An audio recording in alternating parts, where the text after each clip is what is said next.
আল্লাহ রাব্বুল আলামিনের ভয় অন্তরের মধ্যে যথাযথভাবে রেখে শেষ নিঃশ্বাস যেন আমরা ত্যাগ করতে পারি, অর্থাৎ মৃত্যুর আগ পর্যন্ত আমরা যেন মহান আল্লাহ রাব্বুল আলামিনের ভয় অন্তরের মধ্যে নিয়ে শেষ নিঃশ্বাস ত্যাগ করতে পারি। এই আহ্বান আল্লাহ রাব্বুল আলামিন সূরা আল ইমরানের 102 নম্বর আয়াতের মধ্যে বর্ণনা করেছেন। আল্লাহ তাআলা বলেন, ইয়া আইয়ুহাল্লাযীনা আমানুত্তাকুল্লাহ হাক্কা তুকাতিহি ওয়া লা তামুতুন্না ইল্লা ওয়া আনতুম মুসলিমুন। আল্লাহ রাব্বুল আলামিন বলেন যে, হে আমার ঈমানদার বান্দারা, শুনো শুনো, তোমরা আমি আল্লাহ রাব্বুল আলামিনকে যথাযথভাবে ভয় করো।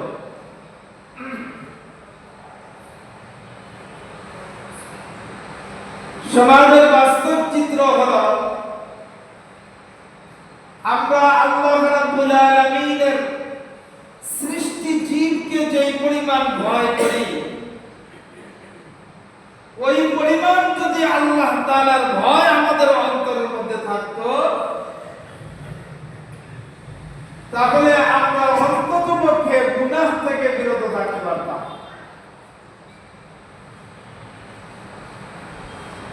সমাজটা একটা আলোকিত সমাজ হতো, গুণামুক্ত সমাজ হতো, গুণামুক্ত পরিবার, গুণামুক্ত জীবন আমাদের হতো যদি আল্লাহ রাব্বুল আলামিন যে সৃষ্টি করেছেন মাখলুক, যে সমস্ত মাখলুককে আমরা ভয় করি, সাপ, বাঘ, পুলিশ, র্যাব, মিডিয়া, মানুষের বানানো আইন ও কানুনকে যে পরিমাণ আপনি আমি ভয় পাই, ওই পরিমাণ ভয় যদি আল্লাহ তাআলা ভয় আপনার আমার অন্তরের মধ্যে থাকতো, তাহলে আপনি আমি একটা গুণামুক্ত জীবন পাইতাম। কিন্তু আল্লাহ রাব্বুল আলামিন বলেন, ঈমানদার বান্দারা, তোমরা যদি ঈমানদার হয়ে থাকো, মুমিন হয়ে থাকো, তাহলে আমি আল্লাহ রাব্বুল আলামিনকে যথাযথভাবে ভয় করো। ওয়ালা তামুতুন্না ইল্লা ওয়া আনতুম মুসলিমুন, এবং আত্মসমর্পণকারী মুসলিম না হয়ে মৃত্যুবরণ করো না। তাহলে এই আয়াতের মধ্যে আল্লাহ তাআলা গুরুত্বপূর্ণ একটা কথা বলতে যাইয়া শুরুতেই আল্লাহর ভয়ের কথা বলছেন। এরপরে কি বলছেন? পরিপূর্ণ আত্মসমর্পণ না করে, মুসলিম না হয়ে মৃত্যুবরণ করিও না।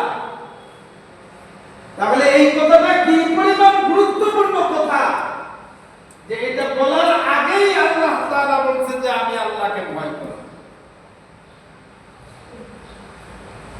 তাহলে পরিপূর্ণ মুসলমান যদি আপনি আমি হতে চাই, তাহলে অবশ্যই অবশ্যই আল্লাহ পাকের ভয় আপনার আমার অন্তরের মধ্যে রাখতে হবে। এই নির্দেশ আল্লাহ রাব্বুল আলামিন আপনাকে আমাকে দিয়েছেন। এরপরে আল্লাহ রাব্বুল আলামিন এই ব্যাপারে সূরা আহজাবের 70 এবং 71 নম্বর আয়াতের মধ্যে বলছেন, ইয়া আইয়ুহাল্লাযীনা আমানুত্তাকুল্লাহ ওয়া কুলু কওলান সাদীদা ইউসলিহ লাকুম আ'মালাকুম ওয়া ইয়াগফির লাকুম যুনুবাকুম ওয়া মান ইউতি'ইল্লাহা ওয়া রাসূলাহু ফাকাদ ফাযা ফাওজান 'আযীমা। আল্লাহ রাব্বুল আলামিন বলেন, হে আমার ঈমানদার বান্দা-বান্দীরা, শোনো শোনো, তোমরা আমি আল্লাহ রাব্বুল আলামিনকে ভয় করো এবং সত্য কথা বলো। আর 71 নম্বর আয়াতের মধ্যে আল্লাহ তাআলা বলেন যে তোমাদের আমল সমূহ আল্লাহ আমি আল্লাহ তাআলা সংশোধন করে দিব, আর তোমাদের গুনাহগুলো আমি আল্লাহ রাব্বুল আলামিন ক্ষমা করে দিব।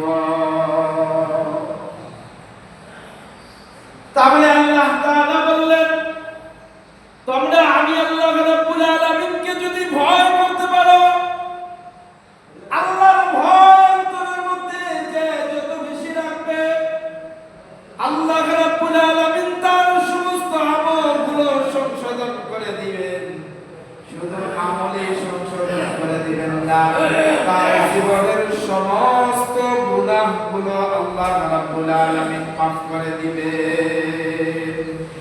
এরপরে আল্লাহ তাআলা বলেন ওয়া মান ইউতি'আল্লাহ ওয়া রাসূলাহু ফাকাদ ফাযা ফাওজান আযীমা। যারা আল্লাহ রাসূলের আনুগত্য করবে, আনুগত্য করে আল্লাহ রাব্বুল আলামিন তার জন্য ফাওজান আযীমা, একদম চূড়ান্ত সফলতা আল্লাহ তাআলা এই বান্দার জন্য রেখেছে। যারা আল্লাহর ভয় অন্তরের মধ্যে রাখবে আর সত্য কথা বলবে, সত্যকে গ্রহণ করবে, জীবনের প্রতিটা পড়তে সত্যের উপরে প্রতিষ্ঠিত থাকবে, আল্লাহ রাব্বুল আলামিন বলেন তার সমস্ত আমলগুলো আমি আল্লাহ তাআলা সংশোধন করে দিব আর গুনাহগুলোকে আমি আল্লাহ তাআলা মাফ করে দিব। ওয়া মান ইউতি'আল্লাহ ওয়া রাসূলাহু ফাকাদ ফাযা ফাওজান আযীমা। যারা আল্লাহ রাসূলের আনুগত্য করবে, আল্লাহ রাব্বুল আলামিন তার জন্য এক মহা সাফল্য, মহা সফলতা আল্লাহ তাআলা রেখে দিয়েছেন। বলেন সুবহানাল্লাহ। সে আল্লাহ তাআলার কাছ থেকে দুনিয়া এবং আখিরাতে মহা সফলতা অর্জন করতে পারবে। ফাকাদ ফাযা ফাওজান আযীমা।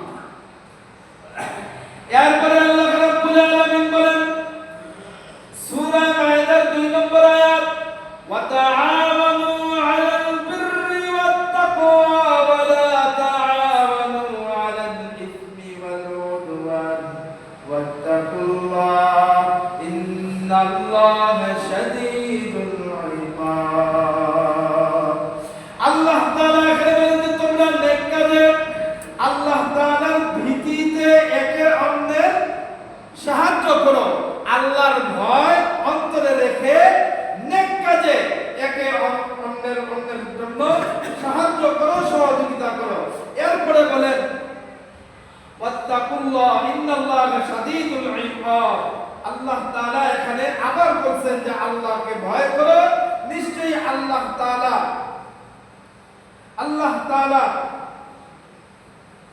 রব্বুল আলামিন তোমাদেরকে পরিপূর্ণ সফলতা দান করবেন, শান্তি দান করবেন। আমার ভাইরা, এই আয়াতের মধ্যে আল্লাহ তাআলা শুরুতেও বলছেন তাকওয়ার কথা, আবার শেষ মাঝখানে বলছেন তাকওয়ার কথা। তো দুই তাকওয়ার মাঝখানে আল্লাহ তাআলা একটা গুরুত্বপূর্ণ কথা বলছেন। সেই কথাটি হলো তোমরা একে অন্যকে নেক কাজে সাহায্য করো, অন্যায় কাজে সাহায্য করতে যাইও না। নেক কাজে সাহায্য করার কথা বলতে যাইয়া শুরুতেও বললেন আমি আল্লাহকে ভয় করো, শেষেও বললেন আমি আল্লাহকে ভয় করো। মাঝের কথাটা এত গুরুত্বপূর্ণ কথা, এত গুরুত্বপূর্ণ কথা যে মাঝখানে ওই কথাটা বলতে যাইয়া শুরুতেও বলেন আমি আল্লাহকে ভয় করো, শেষেও বলেন আমি আল্লাহকে ভয় করো। মাঝখানের কথাটা হইল তোমরা একে অন্যের সাহায্য করো এবং গুনাহের কাজে একজন আরেকজনকে সাহায্য করিও না। তাহলে এই কথাটা কি পরিমাণ গুরুত্বপূর্ণ কথা। ভালো কাজে সাহায্য করতে বলছেন, অন্যায় কাজে সাহায্য করতে নিষেধ করেছেন। এই কথাটা কি পরিমাণ গুরুত্বপূর্ণ কথা, বারবার বলছি মাথায় ঢোকান। কি পরিমাণ গুরুত্বপূর্ণ কথা। কথাটা বলার আগেই আল্লাহ বললেন আমি আল্লাহকে ভয় করো, আমার শেষেও বললেন আমি আল্লাহকে ভয় করো। মাঝের কথাটা হইল একে অন্যের নেক কাজে সহযোগিতা করো, অন্যায় কাজে খবরদার সহযোগিতা করিও না। নেক কাজ বলতে যত ধরনের ভালো কাজ আছে, ব্যক্তি জীবন থেকে নিয়ে সামাজিক, রাষ্ট্রীয় জীবন, আন্তর্জাতিক জীবন, আপনার আমার জীবনের প্রতিটা পড়তে যত ধরনের নেক আমল আছে, সমস্ত নেক আমল একে অন্যের জন্য আমরা সহযোগী হয়ে যাব, একজন আরেকজনের জন্য আমরা সহযোগী হয়ে কাজ করব। আর যত গুনাহের কাজ আছে, চাই সেটা রাজনৈতিক হোক, চাই সেটা ব্যক্তি জীবনে হোক বা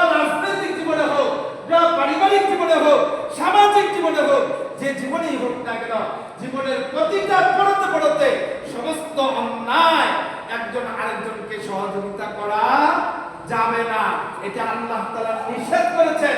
আর নিষেধটা এত বড়, এত বেশি গুরুত্বপূর্ণ দিয়ে আল্লাহ তাআলা বলছেন, এই কথাটার গুরুত্ব এত বেশি যে শুরুতেও বলছেন ওয়াত্তাকুয়া, আমি আল্লাহকে ভয় করো, শেষেও বলছেন ওয়াত্তাকুল্লাহ, আমি আল্লাহকে ভয় করো।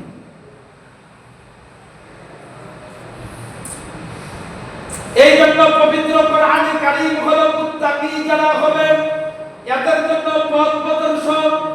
যারা মুত্তাকি হবে কোরআনে কারীম তাদেরকে তাদের জীবনের প্রতিটা পড়তে পড়তে সঠিক পথ, সঠিক পথের নির্দেশনা কোরআনে কারীম তাদেরকে দিবেন। এই জন্য আল্লাহ রাব্বুল আলামিন কোরআনে কারীমের শুরুতেই আল্লাহ তাআলা চ্যালেঞ্জ করে বলেছেন আলিফ লাম মিম যালিকাল কিতাবু লা রাইবা ফীহি হুদাল লিল মুত্তাকিন। যালিকাল কিতাব, আলিফ লাম মিম হরফুল মুকাত্তাআত, আয়াত মুতাশাবিহাত, হরফ দিয়ে আল্লাহ তাআলা কোরআনে কারীমে আল্লাহর হাবিব তার বন্ধুর সাথে কথা বলেছেন। আমার ভাইরে, আলিফ লাম মিম এই আয়াতের অর্থ আল্লাহ ছাড়া আর কেউ জানে না। এরপর আল্লাহ তাআলা বলেছেন যালিকাল কিতাবু লা রাইবা ফী, এটি সেই কিতাব যার মধ্যে কোনো সন্দেহ নাই, হুদাল লিল মুত্তাকিন, এটি হলো মুত্তাকিদের জন্য পথ প্রদর্শক।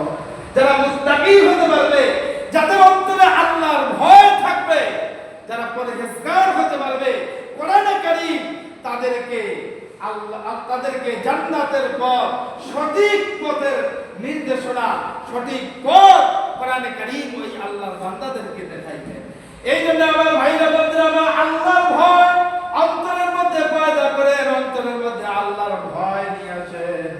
সমাজের বাস্তব চিত্র হলো, আমরা যদি আল্লাহর ভয় অন্তরের মধ্যে রাখতাম তাহলে আমরা ব্যবসার মধ্যে 2 নম্বরই করতে পারতাম না, খাদ্য খাবারের মধ্যে 2 নম্বরই করতে পারতাম না, একজন মুসলমান আরেকজন মুসলমানের উপরে জুলুম নির্যাতন করতে পারতাম না। সমাজের বাস্তব চিত্র হলো আজকে আপনি আমি সমাজের মধ্যে কেউ শান্তিতে নাই।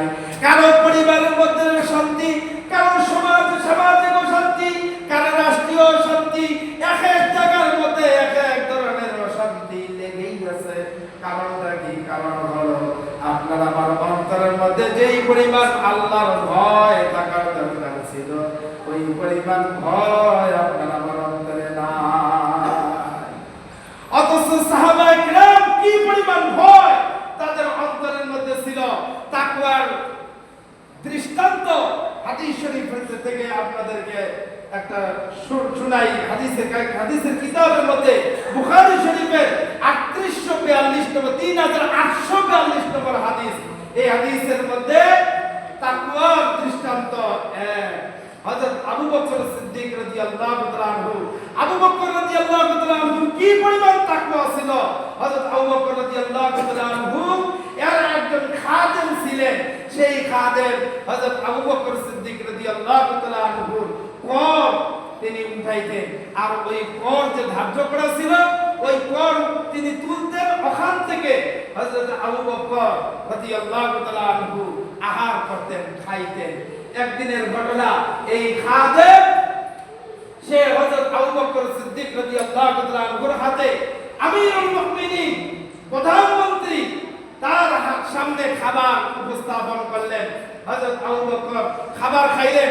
খাওয়ার পরে খাদেম জিজ্ঞাসা করলেন, আমিরুল মুমিনিন আপনি যে খাবারটা খাইলেন এই খাবারটা কোন খাবার খাইলেন, এই খাবারটা কিভাবে আসছে আপনি তো জানেন না। হযরত আবু বকর রাদিয়াল্লাহু তাআলা আনহু বলেন যে বলো তো কিভাবে এটা উপার্জন হয়েছে, কিভাবে আসছে। তো খাদেম বলতেছে যে আমিরুল মুমিনিন আমি যখন ইহুদি ছিলাম তখন আমার কাছে একজন ইহুদি আমার কাছে এসে সে ভাগ্য গণনা করার জন্য এসেছিল। আমি তো মূলত ভাগ্য গণনা করতে পারতাম না, তেমন একটা কোনো জ্ঞান আমার এই বিষয়ে ছিল না। এরপরেও তথাপিও আমি তাকে ধোঁকা দিয়ে আমি তাকে তার ভাগ্য গণনা করেছিলাম। এর বিনিময়ে দীর্ঘদিন পরে আমার সাথে দিন দেখা হয়েছে, আমাকে সে এই খাবারগুলো ওই ভাগ্য গণনার বিনিময়ে আমাকে হাদিয়া দিয়েছে। এই খাবার আপনাকে আমি দিয়েছি। খেয়েছি, আপনি খেয়েছেন। শোনার সাথে সাথে হযরত আবু বকর রাদিয়াল্লাহু তাআলা আনহু কি পরিমাণ প্রধানমন্ত্রী চিন্তা করেন। তিনি একজন প্রধানমন্ত্রী হয়ে এই কথা শোনার সাথে সাথে তার মুখের ভিতরে নখ ঢুকে দিয়ে সমস্ত খাবারগুলো পেট থেকে বের করে দিলেন, বন্ধ করে দিলেন। কারণ হলো এই হারাম খাওয়া, হারাম খাদ্য, হারাম এক লোকমা খাবার আবু বকর রাদিয়াল্লাহু তাআলা সহ্য করে নাই। কারণ আবু বকরের দিলটা তো আল্লাহর ভয় দিয়ে পরিপূর্ণ ছিল। কথা বলেন ঠিক না? যদি এই ধরনের ভয় থাকতো তাহলে আমাদের শাসকরা আজকে দেশের সম্পদ লুণ্ঠন করতো না।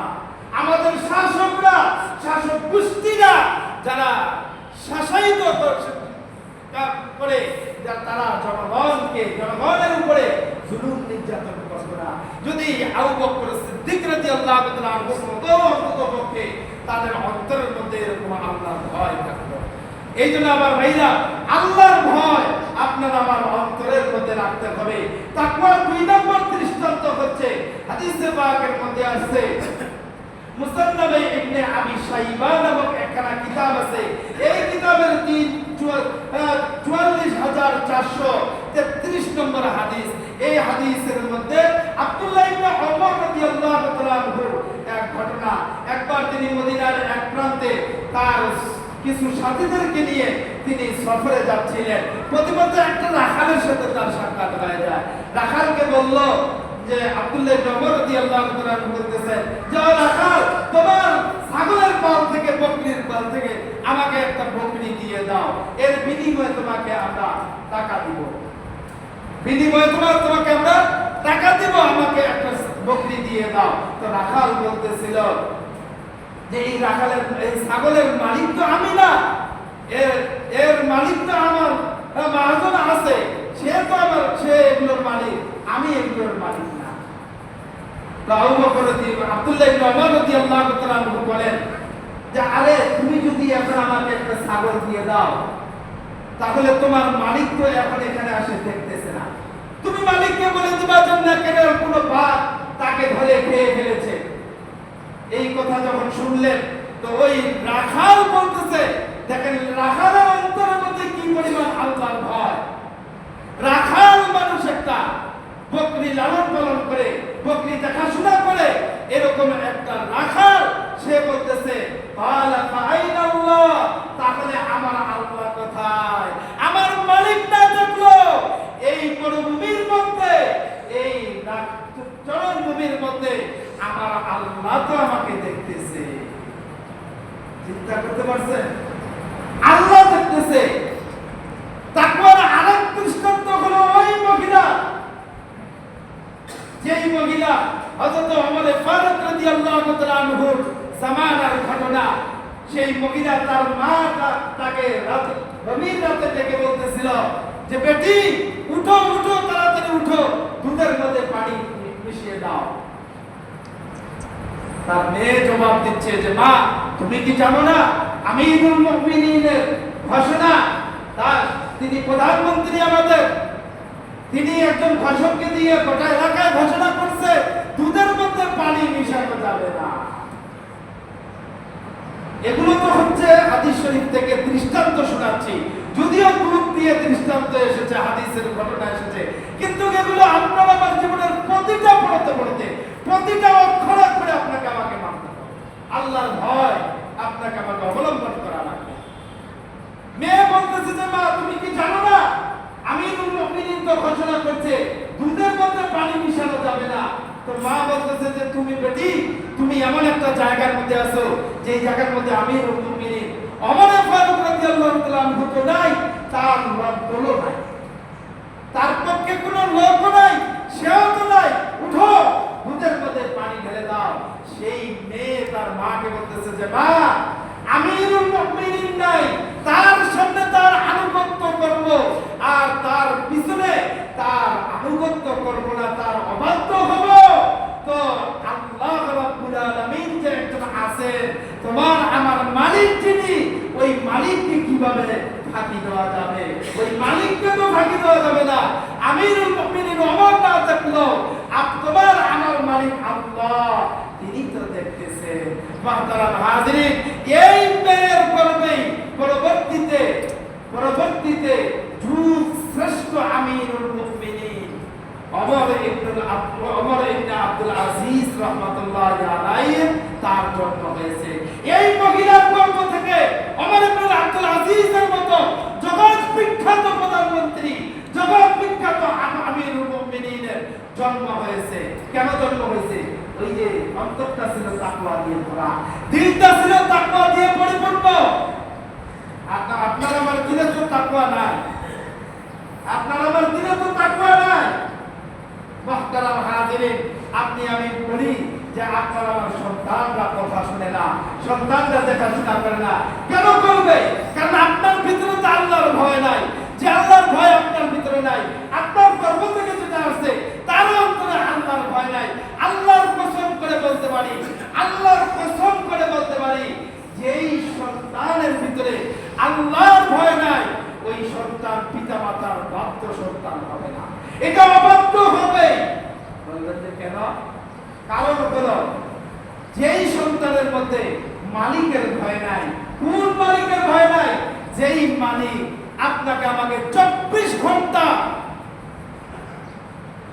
আপনাকে আমাকে বাতাস দিচ্ছেন, অক্সিজেন দিচ্ছেন, 24 ঘন্টা আপনার আমার জন্য আসমান থেকে, আসমানের উপর থেকে বিভিন্ন ধরনের নিয়ামত আপনাকে আমাকে দিচ্ছেন, চাঁদ থেকে নিয়ে, সূর্য থেকে, বড় বড় নক্ষত্র থেকে নিয়ে, যেই মহান মালিক আপনার আমার জন্য হাজার রকম খাদ্য খাবারের ব্যবস্থা জমিন থেকে উৎপন্ন করে দিচ্ছেন, ওই মহান মালিককে যে সন্তান ভুলে যায়, ওই সন্তান আপনাকে আমাকে কখনোই স্মরণ রাখতে পারে না। কারণ আপনি আমি আর সন্তানকে কি দিতে পারি? এক বেলা, 3 বেলা খাবার, 3 প্লেট, কিছু ফল ফুলের মাঝে মাঝে কিছু কাপড় চোপড় নাই দিছি। কিন্তু যেই মালিক এতগুলি নিয়ামত দিলেন, ওই মালিককে যে সন্তান ভুলে যায়, ওই সন্তান আপনাকে আমাকে ভুলে যাবে, এটাই স্বাভাবিক। এই জন্য সন্তানরা আল্লাহর ভয় যেন সন্তানের ভিতরে থাকে, তার আগে আপনাকে আমাকে আল্লাহর ভয় অন্তরে পয়দা করা লাগবে।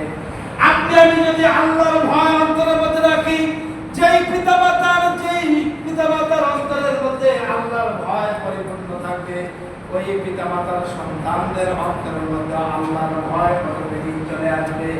এই জন্য মুহতারাম হাজিরিন, সমাজের বাস্তব চিত্র হলো পিতামাতার অন্তরে আল্লাহর ভয় না থাকার কারণে পিতামাতাও নামাজ পড়ে না, ওই সন্তানরাও নামাজ পড়ে না। পিতামাতাও অবাধ্য, সন্তানরাও অবাধ্য। পিতামাতাও তারাও এরকম পর্দা করে না, বেপর্দায় চলাফেরা করে, সন্তানরাও পর্দা করে না, বেপর্দায় চলাফেরা করে। এই জন্য মুহতারাম হাজিরিন, আপনার আমার অন্তরের মধ্যে আল্লাহর ভয় বেশি বেশি করে রাখা দরকার। যারা আল্লাহর ভয় অন্তরের মধ্যে পয়দা করবে, আল্লাহ রাব্বুল আলামিনের কাছে তারা শ্রেষ্ঠ বান্দা হবে, সবচেয়ে সম্মানী বান্দা হবে। যারা অন্তরের মধ্যে আল্লাহর ভয় রাখবে, তাদের দোয়া আল্লাহ রাব্বুল আলামিন কবুল করবে।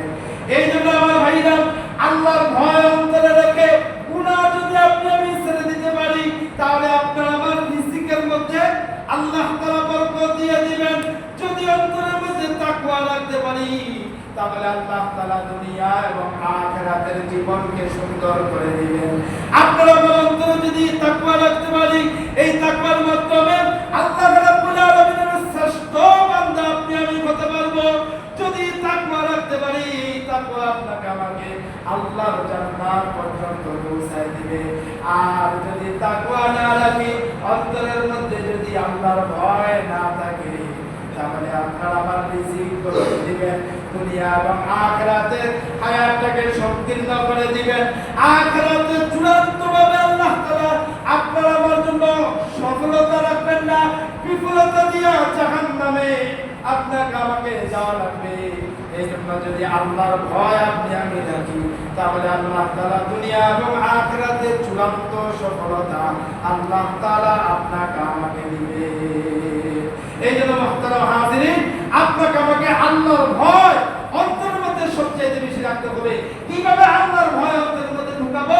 সংক্ষেপে বলে দেই। হযরত ইউসুফ আলাইহিস সালাতু ওয়াস সালাম যেইভাবে আল্লাহর ভয় অন্তরের মধ্যে রাখছিলেন, সেই পদ্ধতি আপনি আমি আল্লাহর ভয় অন্তরের মধ্যে রাখবো। যেমন সূরা ইউসুফের মধ্যে 23 নম্বর আয়াতের মধ্যে আল্লাহ তাআলা এই ঘটনা বলেছেন যে হযরত ইউসুফ আলাইহিস সালাতু ওয়াস সালাম যে ঘরে ছিল, যে মহিলার ঘরে ছিল, সেই মহিলা ছিল প্রধানমন্ত্রীর স্ত্রী সুলাইখা। কি বলেন? নাম শুনছি না আমরা? সুলাইখা হলো প্রধানমন্ত্রীর স্ত্রী। এই প্রধানমন্ত্রীর স্ত্রী যখন ইউসুফ আলাইহিস সালাতু ওয়াস সালামকে গুনাহ করার জন্য ডাক দিলেন, গুনাহ করার জন্য যখন তাকে ডাক দিলেন, প্রস্তাব যখন ইউসুফ আলাইহিস সালাতু ওয়াস সালামকে দেওয়া হলো, তখন ইউসুফ আলাইহিস সালাতু ওয়াস সালাম বললেন যে আমি আল্লাহ রাব্বুল আলামিনের ক্বালা মাআযাল্লাহ ইন্নাহু রাব্বি আহসানা মাসওয়া ক্বালা আইতালা ইন্নাহু লা ইফলিহুল যালিমুন। আল্লাহ তাআলা এখানে বলেন যে ক্বালা মাআযাল্লাহ, আমি আল্লাহ রাব্বুল আলামিনের আশ্রয় প্রার্থনা করতেছি, আশ্রয় চাচ্ছি। ইউসুফ আলাইহিস সালাতু ওয়াস সালাম যখন এটা বললেন ইন্নাহু রাব্বি আহসানা মাসওয়া, আমি আল্লাহ তাআলার আশ্রয় চাচ্ছি, আশ্রয় প্রার্থনা করছি। আর আমার আল্লাহ রাব্বুল আলামিনের আশ্রয় যারা চায়, অন্তরের মধ্যে আল্লাহর ভয় রাখে, গুনাহ মুক্ত জীবন যারা আল্লাহ তাআলার কাছে চায়, আল্লাহ রাব্বুল আলামিন তাদেরকে গুনাহ মুক্ত জীবন দেন। ইন্নাহু লা ইফলিহুল যালিমুন, জালেম কখনোই সফলতা অর্জন করতে পারে না। এইজন্য মাহতারা হাজিরিন, ইউসুফ আলাইহিস সালাতু ওয়াস সালাম যেইভাবে আল্লাহর আশ্রয় চেয়েছে, ঠিক তেমনি ভাবে আপনার আমার জীবনে প্রতিটা পড়তে প্রতিটা গুনাহের জন্য যদি এইভাবে আল্লাহর কাছে আশ্রয় চাই, আল্লাহর কাছে পানাহ চাই, যদি গুনাহ থেকে আপনি আমি বাঁচতে পারি, তাহলে অবশ্যই ইউসুফ আলাইহিস সালাতু ওয়াস সালাম যেইভাবে সফলতা অর্জন করছে, আপনি আমিও সেইভাবে সফলতা অর্জন করতে পারবো। আল্লাহ রাব্বুল আলামিন আমাদের সকলকে আল্লাহর ভয় অন্তরের মধ্যে পরিপূর্ণভাবে রেখে গুনাহমুক্ত জীবন যাপন করার তৌফিক দান করুন, বলেন আমিন। আমরা যে মসজিদে আসছি, আল্লাহর ভয়ে আসছি, আজকে আসলেই এটা একটা লজ্জিত ব্যাপার যে আমি মুসলমান হয়ে আমাকে বলতে হয় আল্লাহর ঘরের জন্য, আল্লাহর রাস্তায়, আল্লাহর দেওয়া সম্পদ একটু দান করেন, একটু সহযোগিতা করেন। প্রতি জুমায় অন্ততপক্ষে মসজিদগুলোর মধ্যে 4 থেকে 5,000 6,000 টাকা ওঠার দরকার, কিন্তু সেইখানে মাত্র 1200-1300 টাকা উঠবে। কেন উঠবে? এটা আমাদেরকে কেন বলতে হবে? এটা আমাদের লজ্জা থাকার দরকার। আমি একজন মুসলমান, আমার মা মুসলমান, বাবা মুসলমান, মুসলমানের ঘরে আমার জন্ম, আর আল্লাহর ঘরে আসছি, আল্লাহর ঘরে দান করব, এটা আমার বলতে হবে কেন? এটার জন্য আমার চাইতে হবে কেন? বারবার আপনাদেরকে অনুরোধ করতে হয়। কেন অনুরোধ করতে হবে আমাদেরকে? কেন আমাদেরকে বলতে হবে? এটা তো একটু লজ্জাকর কথা। অথচ সাহাবায়ে কেরামরা যেই কথা একবার নবীর জবানে শুনছে, ওই কথা দ্বিতীয়বার আর শুনতে পায় নাই, মওতের আগ পর্যন্ত জবানভাবে আমল করে রাখছে। আর আমাদেরকে বারবার আপনাদের কাছ থেকে হাত পাততে হয়, ওলামায়ে কেরামদেরকে বারবার আপনাদের কাছ থেকে হাত পাতে নিতে হয়, চেয়ে নিতে হয়। কেন নিতে হয়? এটা তো লজ্জার কথা। মসজিদে আসছেন জুমার দিন, জুমার নামাজ পড়ার জন্য আসছেন, 30 টাকা, 20 টাকা, 10 টাকা, 50 টাকা নোট একটা দিয়ে দিবেন, মসজিদের মধ্যে দান করবেন। এটা আমরা আপনাদের কাছে চাইতে হবে? এটা তো একটা লজ্জাকর বিষয়। আপনি যদি মুসলমান দাবি করে থাকেন, তাহলে আপনাকে কেন বলতে হবে? আপনার কাছে কেন হাত পাততে হবে? তাহলে আপনি আমি যেহেতু মুসলমান, দাবি করি মুসলমান, মসজিদে আসছি নামাজ পড়ার জন্য, আল্লাহর ঘরের জন্য দান করব, এই দানটা তো মূলত আপনি আমি যে দিচ্ছি, এটা তো অন্য কাউকে দিচ্ছি না, এটা আপনার আমার জন্যই আখিরাতে জমা হচ্ছে। দুনিয়াতে যেরকম ব্যাংকে জমা রাখি পরিবার পরিজনের জন্য, আপনি আমি যে কবরে যাব, কবরে আপনার আমার পরিবার যাবে না, না স্ত্রী পরিবার পরিজন সন্তান আত্মীয় কেউ যাবে না, কোনো দুনিয়ার সম্পদ আপনার আমার সাথে যাবে না, আপনার আমার সাথে যাবে আজকের এই মসজিদে দান করবেন, এই দানটুকুই আপনার আমার সাথে করবেন। এই দানটুকুই আপনি আমি আপনার আমার নিজের সম্পদ হিসাবে পরকালে আপনি আমি দাবি করতে পারবো। এর দ্বারাই আপনি আমি বিনিময়ে আল্লাহ তাআলা আপনাকে আমাকে জান্নাত দিবেন। আল্লাহ রাব্বুল আলামিন আপনাকে আমাকে বিনিময়ে কবরে শান্তি দিবেন, আখিরাতে শান্তি দিবেন, ফুলসিরাতে শান্তি দিবেন। আল্লাহ তাআলা বিনা হিসাবে জান্নাত দিয়ে দিবেন। রব্বুল আলামিন আমাদের সকলকে মূলত আসলে সঠিকভাবে বুঝতে করে সঠিকভাবে যেন আমরা আমলগুলো করতে পারি, সেই তৌফিক দান করেন। যারা শুনে